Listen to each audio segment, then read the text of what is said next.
2 Chronicles 22. The inhabitants of Jerusalem made his youngest son Ahaziah king as his successor, for the troops who came with the Arabs to the camp had killed all the older sons. So Ahaziah, son of Jehoram, reigned as king of Judah. Ahaziah was 42 years old when he began to reign.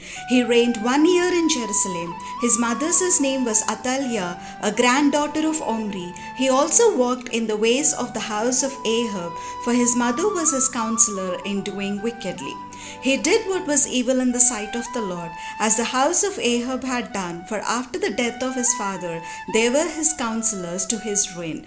He even followed their advice and went with Jehoram son of King Ahab of Israel to make war against King Hazael of Aram at Ramoth Gilead. The Arameans wounded Joram, and he returned to be healed in Jezreel of the wounds that he had received at Ramah, when he fought King Hazael of Aram. And Ahaziah son of King Jehoram of Judah went down to see Joram son of Ahab in Jezreel, because he was sick. But it was ordained by God that the downfall of Ahaziah should come about through his going to visit Joram.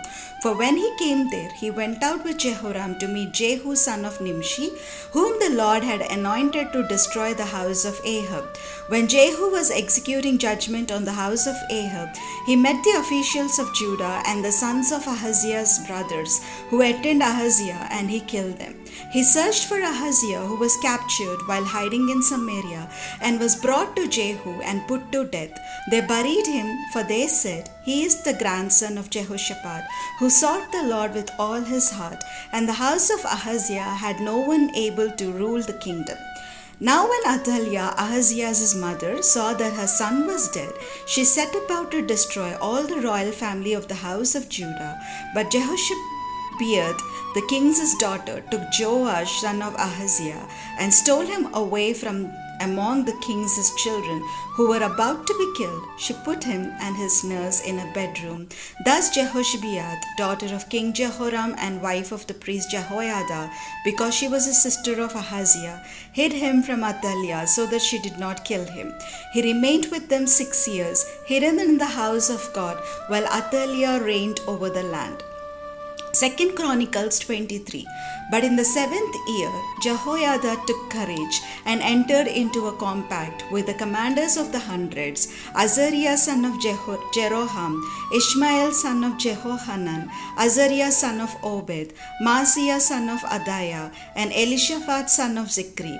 They went around through Judah and gathered the Levites from all the towns of Judah and the heads of families of Israel, and they came to Jerusalem. Then the whole assembly made a covenant with the king in the house of God. Jehoiada said to them, "Here is the king's son, let him reign, as the Lord promised concerning the sons of David. This is what you are to do. 1/3 of you, priests and Levites, who come on duty on the Sabbath, shall be gatekeepers. 1/3 shall be at the king's house, and 1/3 at the gate of the foundation, and all the people shall be in the courts of the house of the Lord.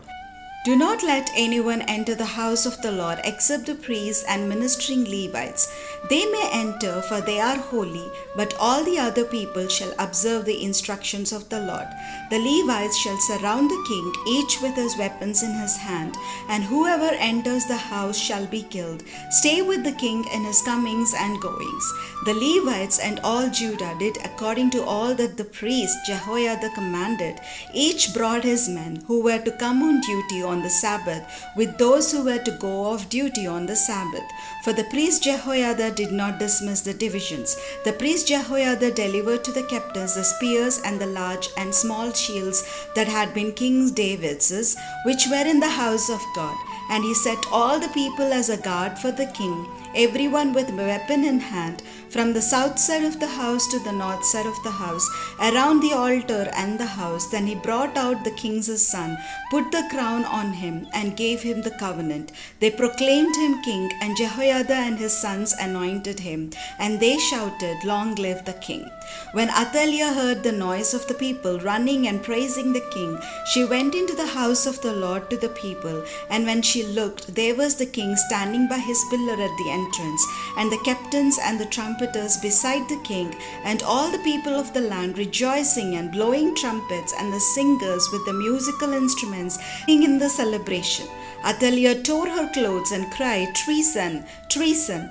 Then the priest Jehoiada brought out the captains who were set over the army, saying to them, "Bring her out between the ranks. Anyone who follows her is to be put to the sword."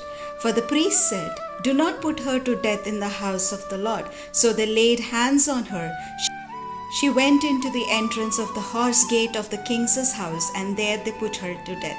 Jehoiada made a covenant between himself and all the people and the king that they should be the Lord's people. Then all the people went to the house of Baal and tore it down, his altars and his images they broke in pieces, and they killed Mattan, the priest of Baal, in front of the altars. Jehoiada assigned the care of the house of the Lord to the Levitical priests, whom David had organized to be in charge of the house of the Lord, to offer burnt offerings to the Lord, as it is written in the law of Moses, with rejoicing and with singing, according to the order of David. He stationed the gatekeepers at the gates of the house of the Lord, so that no one should enter who was in any way unclean. And he took the captains, the nobles, the governors of the people, and all the people of the land, and they brought the king down from the house of the Lord, marching through the upper gate to the king's house. They set the king on the royal throne. So all the people of the land rejoiced, and the city was quiet after Athaliah had been killed with the sword.